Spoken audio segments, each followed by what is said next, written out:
Hey everyone, it's Elena. Welcome back to What Was Meant. When someone says break the cycle, what comes to mind? Usually it's abuse, physical, emotional, sexual, neglect.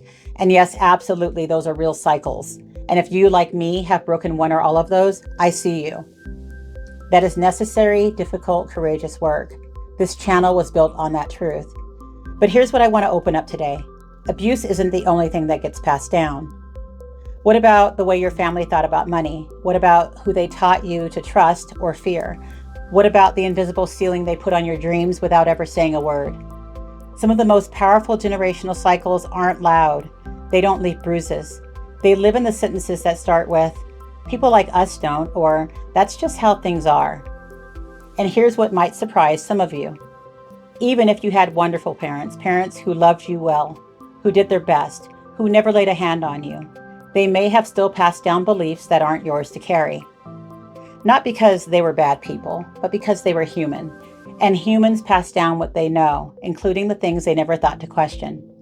So today we're going wider, we're going deeper, because breaking the cycle, it's bigger than you think.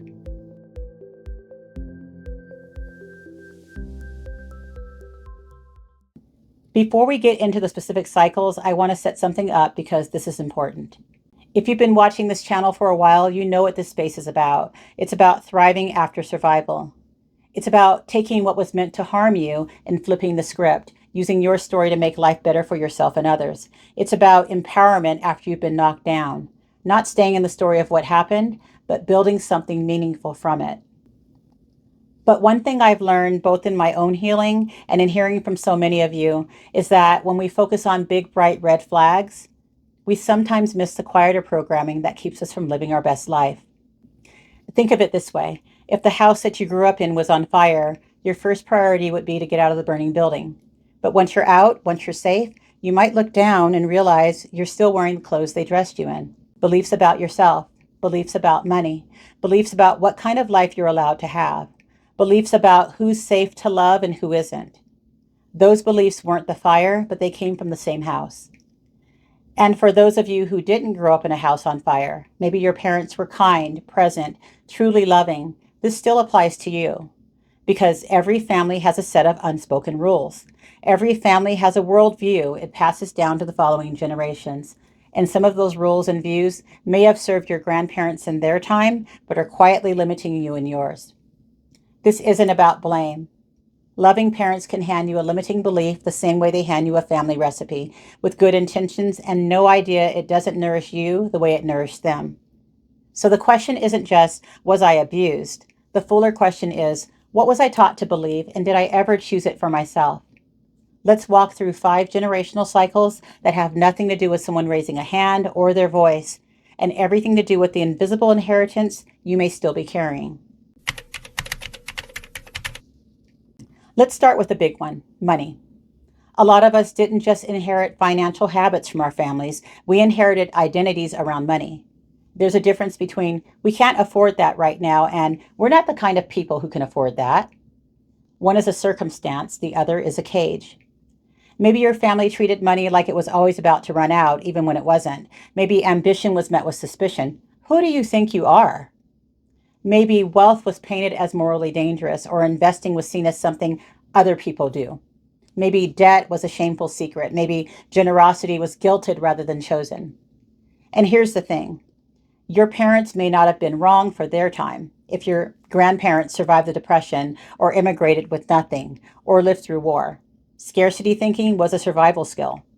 But survival skills have an expiration date. And when a belief designed to keep people alive in 1945 is still running the show in 2026, it's no longer protecting you, it's containing you.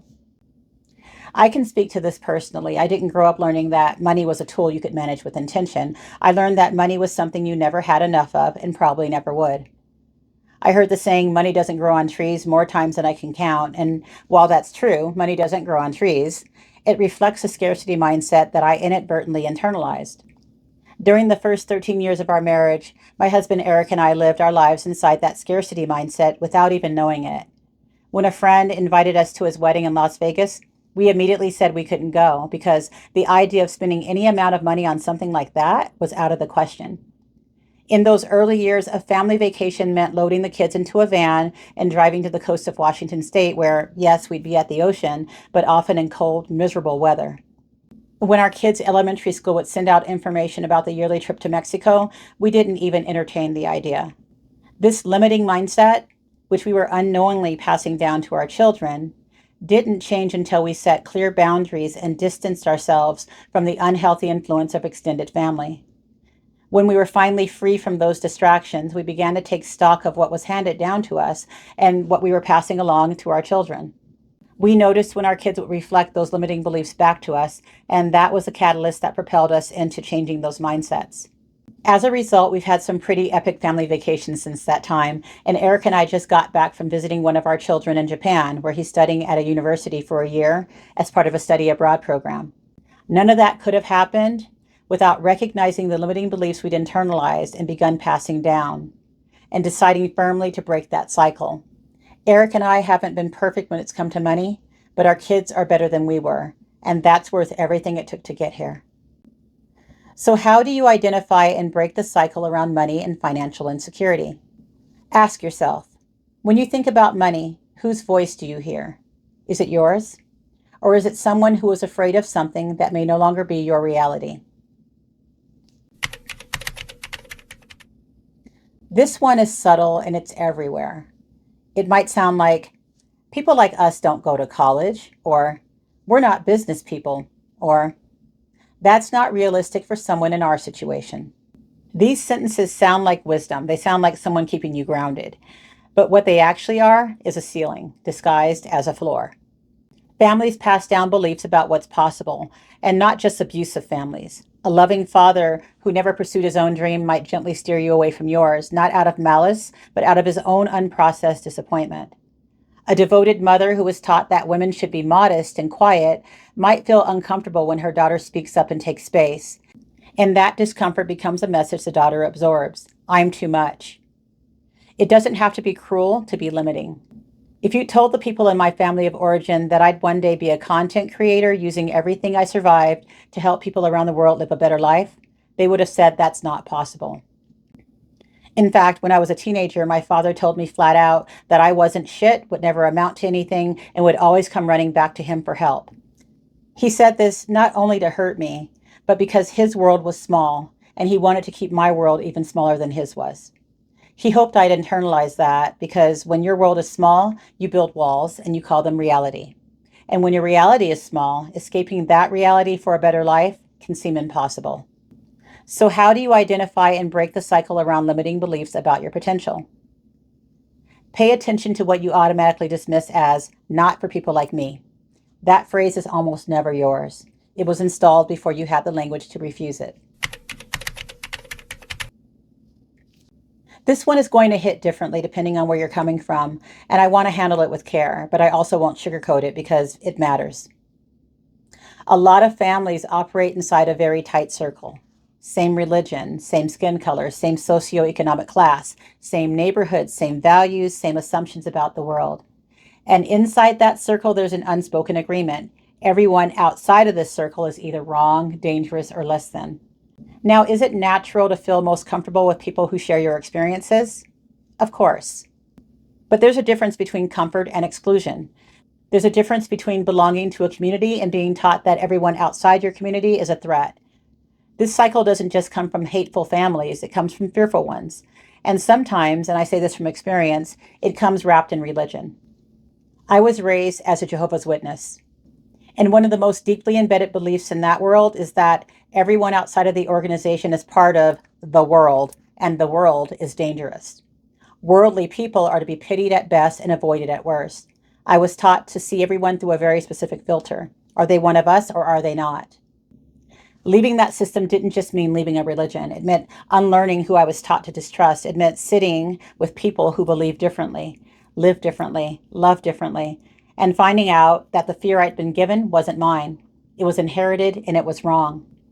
And this doesn't only apply to high control religions. Think about families where you were discouraged from dating anyone with a different skin color than yours. Families where someone's sexual orientation was treated like a defect or moral failure. Families were associating with people from a different socioeconomic class, whether richer or poorer, was seen as forgetting where you came from or reaching beyond your station. These are cycles too, and they're powerful because they disguise fear as values. So, how do you identify and break the cycle around inherited prejudice and us versus them thinking? Ask yourself, was I taught to see the shared humanity in everyone? Or was I taught to fear anyone who's different from me? Because those are very different foundations, and only one of them holds weight. Here's one that doesn't look like a cycle at all until you're deep inside it. Some families just don't talk about feelings, not because something terrible happened, not because someone is a narcissist, but because their parents didn't talk about feelings and their parents didn't either. And so it goes. You okay, Mom? What? Is there something on your mind? Is there something on your mind? That's the entire emotional vocabulary of some families, and it produces adults who don't know how to name what they feel, ask for what they need, or sit with someone else's pain without trying to fix it, minimize it, or leave the room.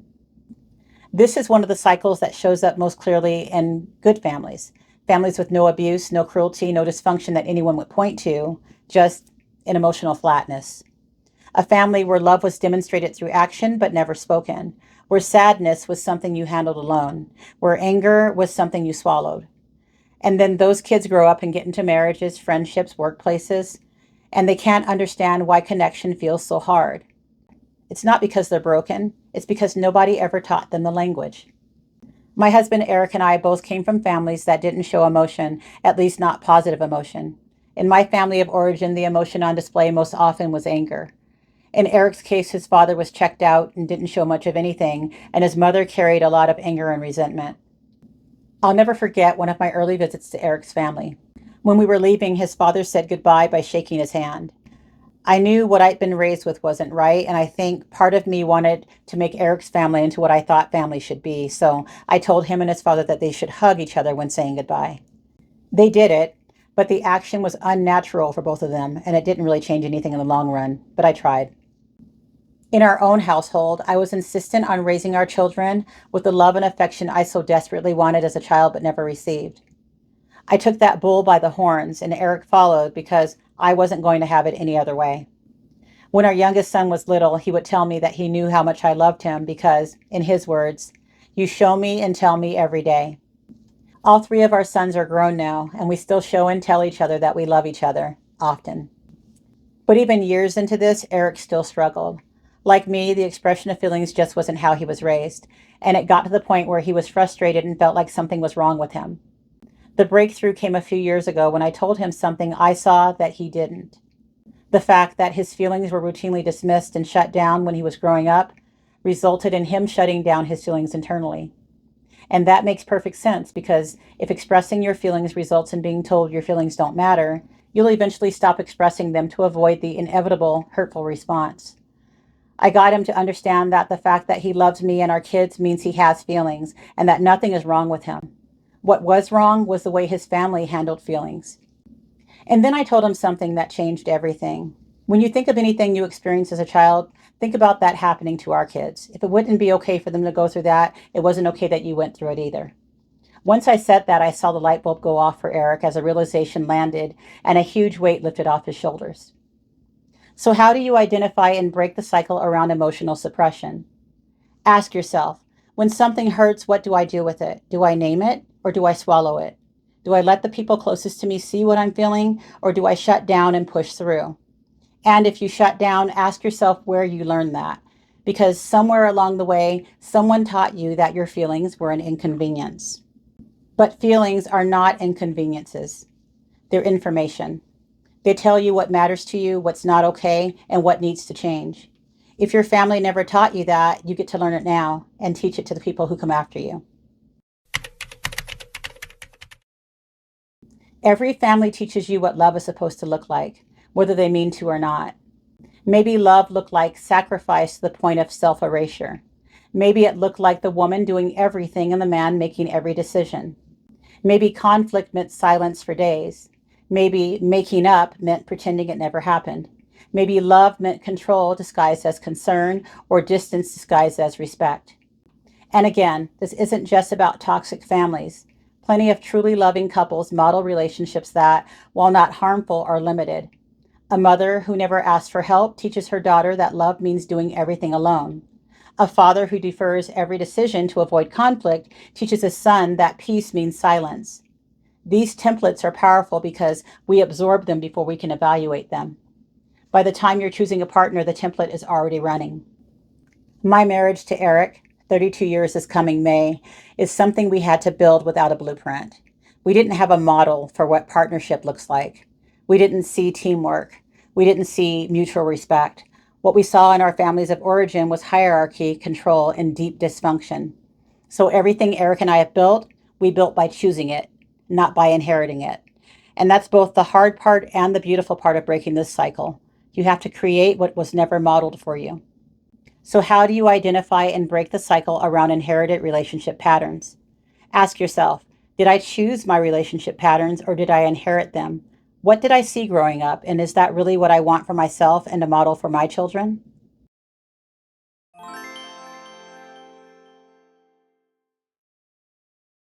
So how do you actually catch these cycles? Because the tricky part is that they don't feel like cycles, they feel like you. Here are a few ways to start. 1. Listen for the echo. When you catch yourself saying or reacting to something in a negative or limiting way, and you think, that sounded just like my mother, that sounded just like my father, that's the cycle talking. Don't shame yourself, just notice. 2. Ask the origin question. When you hit a belief that feels absolute, I could never do that, or that's just not how I'm wired. Ask yourself, did I choose this, or was it installed before I had the power to say no? 3. Watch your body. Inherited cycles often live in the body before they live in the mind. If talking about money makes your chest feel tight, if setting a boundary makes you nauseous, if expressing a need makes you feel like you're being too much, those are signals. The cycle left a physical imprint. 4. Pay attention to what you defend automatically. The beliefs we never question are often the ones we inherited wholesale. If someone challenges a conviction and your response is anger instead of curiosity, it's worth asking why. I want to leave you with this. Breaking the cycle is not a one-time event. It's not the moment you leave. It's not the day you go no contact. It's not the decision to do things differently with your own kids. Those are important. Those may be the biggest decisions you ever make, but they're the beginning, not the finish line. Breaking the cycle is a whole life practice. It's an ongoing commitment to asking yourself, is this mine? Did I choose this? Does this still serve me? And it's not just for survivors of abuse. It's for the person who had good parents, but still carries their fear of failure. It's for the person whose family loved them, but taught them the world was small. It's for anyone who's ever looked at their own life and thought, why do I keep ending up here? Genesis 50 verse 20 says that what was meant for harm, God intended for good. I believe that, but I also believe it applies to more than just the obvious harm. It applies to the quiet stuff too, the scarcity, the fear, the small thinking, the inherited prejudice. All of it can be redeemed, repurposed, and refused, gently and firmly, in favor of something you actually choose. You are not just a product of your family. You are a person with the power to examine what you were given and decide what you keep. That's what breaking the cycle really means. If this resonated with you, please give this video a like, and I'd love to hear from you in the comments. Tell me, what's one non-abuse cycle you've recognized and started to break? It doesn't have to be dramatic. Sometimes the quietest ones are the most powerful. And if you're new here, welcome. This is a place for people who choose to live intentionally, not in reaction to the past, but in pursuit of something better. If that speaks to you, I'd love for you to subscribe and join our community. Again, my name is Elena, and this is What Was Meant. Thanks so much for watching, and I'll see you in the next one.